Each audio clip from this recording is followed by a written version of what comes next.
We do have a second half, but the first half has not been what they wanted. Two big plays, and the Lions have grabbed this game by the throat.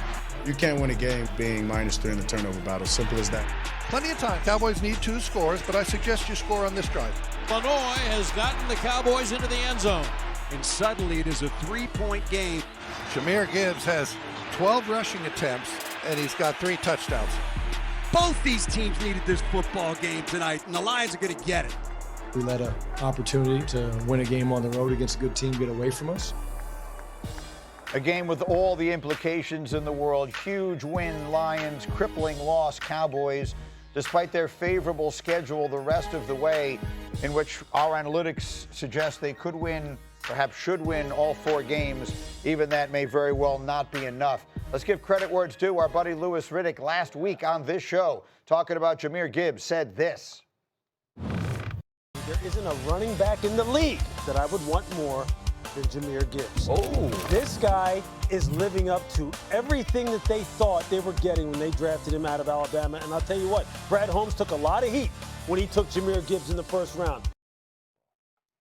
How about that? And so Look, what did we see last night in Jahmyr Gibbs? You're seeing the total package, Greeny. I mean, you're seeing the total package. If you try and shut him, well, if you do shut him down, or let's just say you neutralize him to some degree in the run game, you see just how dangerous he is as a flex wide receiver who can run the entire route tree. And here's the thing about his explosiveness. It's just not about speed with him. It's about explosive strength as well, because that speed comes with a guy who at 210 pounds is going to hit you with all 210 pounds on contact. And then the stop and start. It's just absolutely ridiculous. And from a historical perspective, think about what this young man is doing. It's been over 40 years since someone has averaged 5 yards per carry in 3 consecutive back-to-back seasons where he scored 10 touchdowns. It's been over 40 years with Leroy Kelly being the last guy to do that in 1966. Think about what he's doing on a historic level now, and he's not even the full-time back. Yeah. You have David Montgomery taking reps from him. If they featured him the way, like, say, San Francisco features McCaffrey, this guy right here would be an MVP.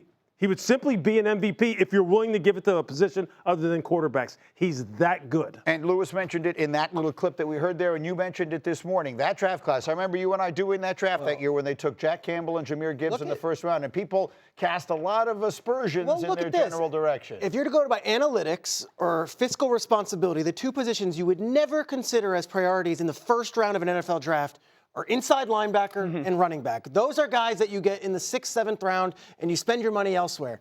Those 2 players were the biggest players last night in the biggest game of the season. Jack Campbell was awesome last night. Yeah. All over the field. A guy out of Iowa who a lot of people raised their eyebrows. And to Brad Holmes' credit, and Lewis, you called him out with the Jahmyr Gibbs pick, he has stood behind that Jack Campbell selection since the moment they made it, saying he's about everything we want to be in Detroit. Then you add in Gibbs, who, after the fact, every GM and ex-GM in the league is like, I was going to take Jahmyr Gibbs. I was going to take Jahmyr Gibbs. No, you weren't.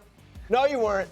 The Detroit Lions were the ones who were going to take Jahmyr Gibbs. They're the ones who actually put their money where their mouths were. And where everyone was raving about Bijan in that draft, they were sitting pretty like, we're happy with this guy also. And they got both of them in the picks in the teens, and everyone gave them a D grade in the draft the morning after. So as I look at this Lions offense and you watch them play all season long, some weeks they look like this, and you say to yourself, why is this team not? And they're still in trouble too. I mean, the Lions, they got a big win last night that they needed, but they still are going to need help to get into the playoffs. Nothing is guaranteed. They haven't looked like the same team consistently week in and week out for an offense that for the last few years has been probably the most explosive in the entire NFL. Are they a legit Super Bowl threat based on what we've seen the last 2 weeks? We watched them play standalone games last Thursday, this Thursday. What do we say about them?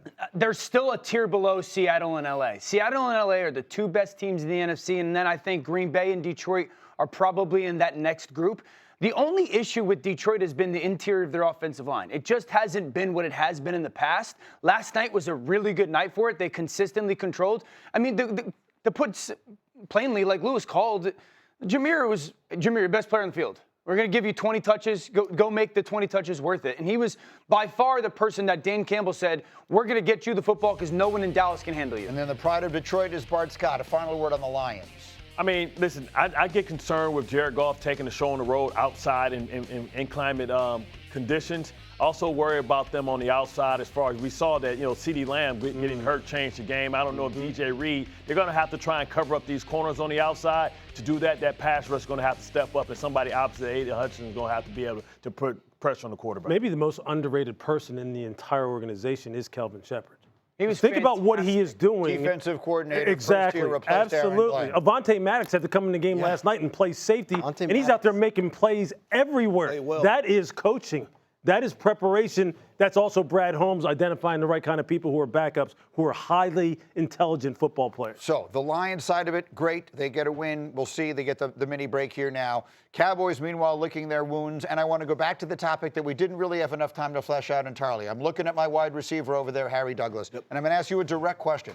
Did George Pickens play last night? I think there's a suggestion online. Richard Sherman certainly suggested it afterwards, that George Pickens did not play with maximum effort and intensity last night. Is that what you saw? Yeah, it was lackadaisical. In a ball game like that mattered that much to the Dallas Cowboys, from a guy that they view as a 1A or 1B, however you want to put it with him and CeeDee Lamb, you cannot have a off and on switch. Every time that you take that football field, you have to go out there and say, I'm going to dominate everyone that's across from me. That was not the case last night. You should not be running any route. I don't care if you're getting double team, if you're single, if it's zone coverage. Everything you do has to be full speed. Because when I look at the opposite side of the football, the Detroit Lions, everything that every wide receiver in that room did last night was full speed, no matter what the circumstances were. Greeny, I know what it looks like. I played with Roddy White. I played with Julio Jones. Every single snap that those guys took was 110 miles per hour. So for George Pickens, you have to take it amongst yourself to say, hey, I'm going to be dominant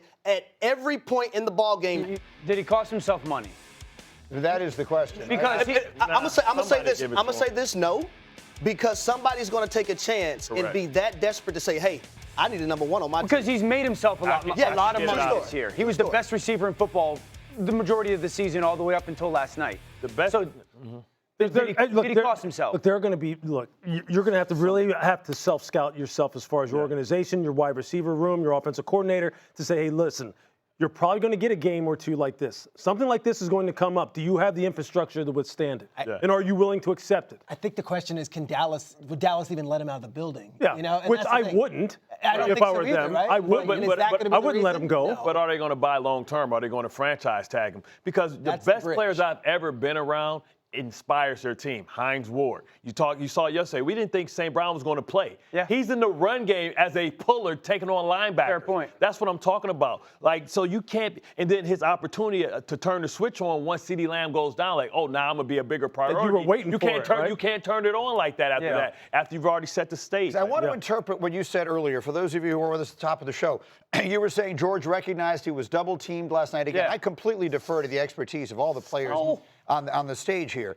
That he saw that and just recognized it wasn't going to be his play or his night. And it feels to me like the great ones don't let that stop them. Like the great receivers don't look at that and say, well, I guess this just isn't going to be my play. They find some way to make themselves a difference on that play anyway. The play that stands out is the first play of the second half, the interception. Okay, this is earlier in the quarter, the game, the third down. But here, the first play of the second half, that's that interception by Robertson. Okay, he's double teaming him. George is going to run a slant. That ball is going to get tipped up in the air, but one guy drives on the ball. Drives on the ball and then makes that play. And I go back to, you guys don't have this video, but I go back to the last Thursday night, Thanksgiving night game, Ja'Marr Chase, who's a bona fide number one. He's getting double teamed. He's got an out route, and he stems inside, wins, sells the corner, gets 4 yards of separation. Reggie Wayne, Vincent Jackson, Calvin Johnson, Andre Johnson were guys that I was around.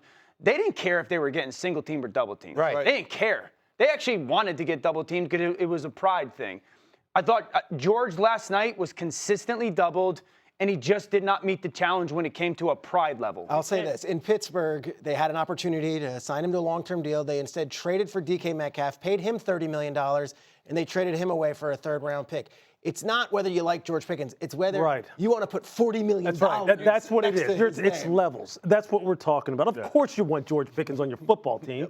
It's at what price do you want him on your football team? Because that first clip right there, the one that Avonte Maddox broke up, Did you see George's body language as he saw him flashing? He didn't want that smoke. He didn't want to come in. Exactly. You see it right He's here. a big dude. You see it? Do you see him fade away like You gotta this? flatten that rod out Avonte and wasn't bring even it going back. for the hit. He was going for the pick.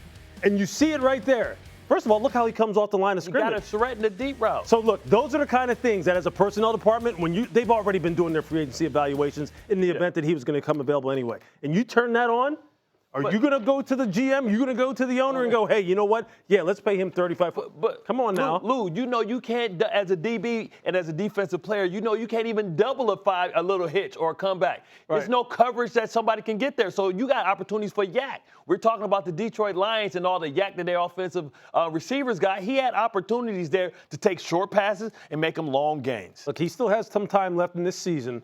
You got to answer, though. You got to answer for what you put on tape last night. Because it's also other teams are going to watch it. Other teams are going to sit there and say, hey, if you go double him, if you put a guy to his side, shut it down. He's not going to give you that all out. He has to answer for that.